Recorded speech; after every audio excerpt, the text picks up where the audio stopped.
ओम शांति। आइए सुनते हैं 17 सितंबर 2024 की शिव बाबा की ज्ञान मुरली और ईश्वरीय महावाक्य। आज परमपिता परमात्मा स्वयं भगवान ने कहा कि मेरे मीठे बच्चों, प्यारे बच्चों, तुम्हें बहुत श्रेष्ठ बनना है। इस कलयुग की दुनिया से तुम्हें बिल्कुल न्यारे बनना है और सबके प्यारे बनना है। शिव बाबा ने कहा, बच्चों, ये पढ़ाई तुम्हारे लिए क्या है, इसकी कीमत जानते हो? ये तुम्हारे लिए बच्चों सोर्स ऑफ इनकम है। ये सबसे बड़ी इनकम है जो 21 जन्मों के लिए तुमको मिलती है। ये कभी ख़त्म नहीं होती है। ये बच्चों अविनाशी पढ़ाई है। ये पढ़ाई कोई मनुष्य पढ़ा ना सके। स्वयं बाप तुमको मनुष्य देवता बनाने के लिए पढ़ाने आते हैं। ये भगवान के महावाक्य ब्रह्मा बाबा ने कहा। फिर शिव बाबा ने कहा, इसलिए एक तो अपने कल्याण के लिए आत्मा समझ बाप को याद करो, और फिर दूसरी ये इस पढ़ाई को अच्छी रीत समझकर फिर औरों को भी समझाओ। सिर्फ मन बुद्धि का खेल है, परंतु अगर तलवार में याद का जौहर नहीं होगा तो किसी को तीर नहीं लगेगा। याद माने जब भगवान को साथ में लेकर भगवान को निमित्त बनकर के किसी को बात सुनाओगे, भगवान की प्यारी प्यारी बातें, तो ज़रूर उसका दिल पिघलाएगा, ज़रूर उसको अच्छा लगेगा। तो शिव बाबा ने कहा, देही अभिमानी सिवाय तुम्हारे कोई हो न सके, क्योंकि तुम इस पढ़ाई को जान गए हो। परंतु तुम्हारे में भी बच्चों नंबरवार है, भले बड़े बड़े महारथी हैं, म्यूजिक आदि भी सब कुछ है, लेकिन बाप सबको जानते हैं कि कौन कौन कैसा पुरुषार्थ करते और क्या पद पाएंगे, कैसा कैसा करते, कितनी याद करते हैं। शिव बाबा ने कहा, ऐसा कभी नहीं कहना चाहिए कि जो नसीब में होगा वो मिल जाएगा। मेरी तो नसीब ही खराब है, मेरी तो किस्मत ही खराब है, ऐसा बच्चों कभी मत बोलना। शिव बाबा ने कहा, पुरुषार्थी बच्चे कभी ऐसा नहीं कहेंगे। वह तो पुरुषार्थ करते होंगे रहेंगे और बहुत ही अपने कर्मों को आगे बढ़ाते रहेंगे। ये पुरानी दुनिया अब गई की गई। देखो कितना विनाश खड़ा हुआ है। एटम बम केदारनाथ में पहाड़ के पहाड़ गल रहे हैं। शिव बाबा ने कहा, इसलिए जो कुंभकर्ण की नींद में कलयुग में जो सोए पड़े हैं विकारी मनुष्य आत्माएं, तुम्हें उनको जगाना है, और कहकर नहीं जगाना, मनसा सेवा के द्वारा जगाना है। परंतु पहले बाप में पूरा निश्चय तुम्हें भी होना चाहिए। जिनको निश्चय है जिन बच्चों को, तो उनको बहुत प्यार से बाप को याद करते हैं। वो लोग अपने में बल भरते और फिर खूब सर्विस भी करते हैं। बाबा ने कहा, मेरे मीठे बच्चे, तुम्हें ये राज सभी को सुनाना है कि आबू पर्वत जो है सबसे बड़ा तीर्थ है। स्वयं भगवान ने यहाँ से सबकी सदगत की है। आबू में भगवान आए हैं, आबू में ब्रह्मा तन ने प्रतिज्ञा की, तपस्या की, और अब वही तपस्या ब्रह्मा की चल रही है। जो सभी आजकल अभिनेत्री हैं, नेता हैं, और जो मुख्यमंत्री, प्रधानमंत्री सभी लोग गए हैं। अपने शंकराचार्य जी, जितने भी साधु महात्मा हैं सभी गए हैं, हीरो भी गए हैं। देखो बाबा ने कहा कि देखो बच्चों, तुम्हें तो बहुत कौन सी, प्रश्न में बाबा ने कहा, कौन सी एक बात मनुष्य अगर समझ जाए तो यहाँ भीड़ लग जाएगी। शिव बाबा ने कहा भीड़ लग जाएगी? मुरली सुनने के लिए, ज्ञान सुनने के लिए। उत्तर में बाबा ने कहा, चलो मैं बताता हूँ, ध्यान से सुनो बच्चों। मुख्य बात समझ लें कि बाप ने जो राजयोग सिखाया था वह अभी फिर से सिखा रहे हैं। वह सर्वव्यापी नहीं है। बाप इस समय आबू में आकर विश्व में शांति स्थापन कर रहे हैं। उसका जड़ चित्र बच्चों यादगार देलवाड़ा मंदिर भी है। आदिदेव यहाँ चैतन्य में बैठे हैं। यह चैतन्य देलवाड़ा मंदिर है। यह बात समझ लें तो आबू की महिमा हो जाए और यहाँ भीड़ लग जाए। आबू का नाम वाला हो गया तो यहाँ बहुत आएंगे। फिर शिव बाबा ने कहा, ओम शांति बच्चों, बच्चों को योग सिखाया और सब जगह सब आपे ही सीखते हैं।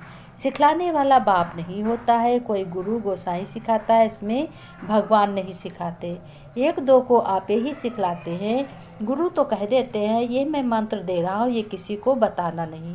लेकिन बाबा क्या कहता है, बच्चों जो मैं तुम्हें सुनाता हूँ वो तुम सबको सुनाओ, सबको बताओ, क्योंकि इसलिए देही अभिमानी बहुत मुश्किल बनते हैं। यहाँ तो देही अभिमानी तुमको बहुत जल्दी बनना चाहिए। देही अभिमानी माने आत्मा, और देह भान माने अहंकार। बाबा ने कहा शिव बाबा हमारी सर्विस कर रहे हैं, हमको कहते हैं अपने को आत्मा समझ, बाप को याद करो, इस तरीके से बताओ। जो बाप इसमें विराजमान है, यहाँ विराजमान है, उनको याद करना पड़ता है।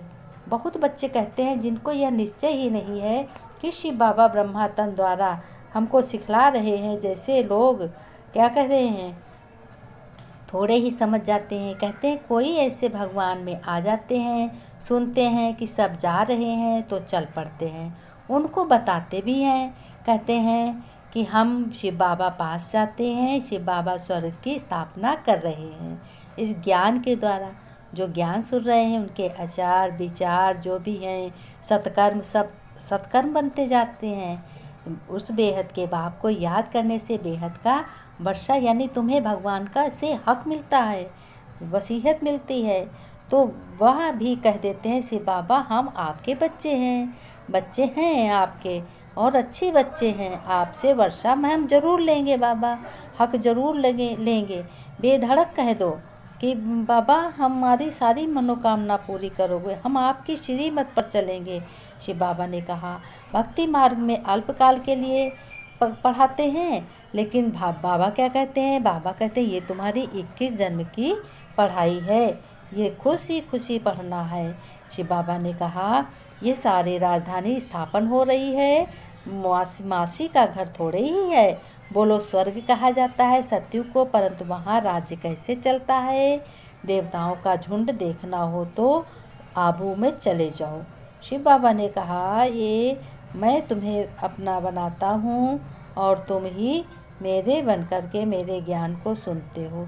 शिव बाबा ने धारणा में कहा कि बच्चों वह कि किसी को भी दुख नहीं देना है, अपने घर परिवार का कल्याण करना है, बच्चों की बहुत प्यार से संस्कार देना है और बच्चों की संभाल करनी है, अपने पति की भी इज्जत करनी, बेटे की भी करनी है और अपने बच्चों की भी इज्जत करनी है। कोई भी तुम्हारा मित्र संबंधी है उसको भी करनी है इज्जत। बाबा ने कहा तकदीर में है सब कुछ है, बस तुम्हारी कमी है लेने के लिए, होशियार हो जाओ। मीठे मीठे सिक्के लदे बच्चों प्रति माता पिता बाप दादा का याद प्यार और गुड मॉर्निंग। रूहानी बाप की रूहानी बच्चों को नमस्ते। हम रूहानी बच्चों की रूहानी बाप दादा को नमस्ते नमस्ते, गुड मॉर्निंग बाबा शिव बाबा। बाबा ने धारणा में कहा देही अभिमानी बनने का पुरुषार्थ पूरा करना है। ऐसे कभी नहीं सोचना है कि जो नसीब में होगा वही मिलेगा। सेंसिबल बनना है, बहुत अच्छा बनना है। ज्ञान सुनकर उसे स्वरूप में लाना, याद का जौहर धारण करना है और याद में रहना है। बाबा ने वरदान में कहा कि बच्चों तुम्हें वरदान में बहुत ही सजना है सब गुणों से। एक बाबा शब्द की याद से याद और सेवा में रहने वाले सच्चे योगी से सच्चे सेवाधारी भव। विस्तार में बाबा ने कहा देखो बच्चों विस्तार क्या करना है, विस्तार में यही मैं तुम्हें सिखा रहा हूँ कि कर्म करते हुए इस वरदान की किरणें तुम्हारे ऊपर हो। ये समझो बाबा का वरदानी हाथ मेरे सिर पे है और भाग्यशाली हैं हम। आप बच्चे मुख से व मन से बार बार बाबा शब्द कहते हो। बच्चे हो तो बाबा शब्द याद आना या सोचना ही योग है, और मुख से बार बार कहना कि बाबा ऐसे कहते हैं, बाबा ने ये कहा, यही सेवा है। लेकिन इस बाबा शब्द को कोई दिल से कहने वाले हैं, कोई नॉलेज के दिमाग से जो दिल से कहते हैं उन्हें शिव बाबा ने कहा, जो दिल से कहते हैं उन्हें दिल और सदा प्रत्यक्ष प्राप्ति, खुशी और शक्ति मिलती रहती है। दिमाग वालों को बोलने समय खुशी होती है, सदाकाल की नहीं होती है। स्लोगन में बाबा ने कहा, ये बहुत मोस्ट ही तुम्हारा शब्द है, ये टाइटल है, परमात्मा रूपी क्षमा पर फिदा होने वाले ही सच्चे परवाने हैं। बच्चों, घर गृहस्थ की बहुत संभाल करनी है, क्योंकि कलयुग का जमाना है और तुम ईश्वरी संतान हो। तुम ये समझो हमारा ईश्वरी परिवार